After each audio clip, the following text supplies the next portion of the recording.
अस्सलाम वालेकुम।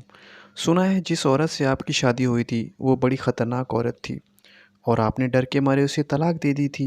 बरगद के दरख्त के नीचे कुर्सी पर बैठे एक खामोश तबे बूढ़े से एक मंजरे ने तंज़िया अंदाज में पूछा। साथ ही करीब बैठे नौजवानों की टोली ने आंखों ही आंखों में एक दूसरे को हंसकर देखा। अल्लाह बख्शे इसे बहुत अच्छी औरत थी। बिना नाराज़ हुए बगैर गुस्सा किए बाबा जी की तरफ से एक मुतमईन सा जवाब आया। मुस्कुराहटें सिमटी। एक नौजवान ने ज़रा ऊंची आवाज़ में कहा, लेकिन बाबा जी लोग कहते हैं वो बड़ी ख़तरनाक औरत थी, क्या नहीं? बाबा जी कुछ देर खामोश रहने पर कहने लगे, कहते तो ठीक ही हैं। वो औरत वाकई बहुत ख़तरनाक थी। वो हकीकतन मैंने डर के मारे उसे तलाक दे दी थी। ये बात तो मर्दानगी के ख़िलाफ़ है। औरत से डरना कहाँ की बहादुरी है? नौजवान जोशीले अंदाज में बोला, औरत से नहीं डरता मैं तो उससे डरता हूँ जिस तक उसकी रसाई थी। बाबा जी के पुरसकून जवाब पर नौजवान ने हैरत से एक दूसरे को देखा। ऐसी औरतों को तो जहन्नम में होना चाहिए था। लाहौल वाला कुआं। कहाँ आप जैसा शरीफ और नक्श आदमी, कहाँ वो औरत। अच्छा किया छोड़ दिया। नौजवान के लहजे में गुस्सा था। बूढ़े आदमी की ज़िंदगी का पटखारा खुलकर सामने आ गया था। तजस्सुस ख़त्म हुआ। अब सब बारी बारी मुंतशिर होने लगे। जाने वालों ने उन्वान पढ़ लिया था। कहानी खुद बनाई थी जो रह गई थी।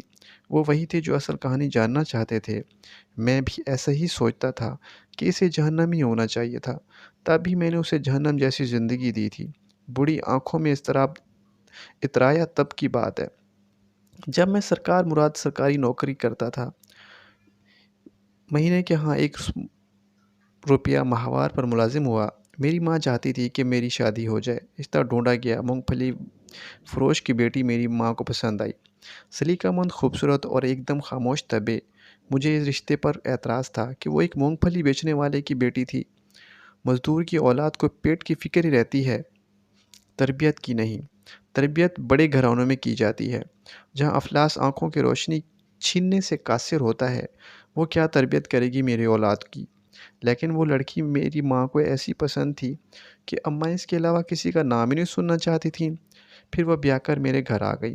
रुख्सत बस इसके पास इसके बाप ने मुझे कहा, बेटा मेरी बेटी सीधी सादी है, उसे दुनियादारी का कोई ख़ास पता नहीं है। अगर कहीं कोई चूक हो जाए तो माफ़ कर देना। यूँ ही बड़े दिल वाली है, अपने साईं को खुश रखेगी। वो बिल्कुल वैसी ही थी जैसी मेरी माँ ने बताया था।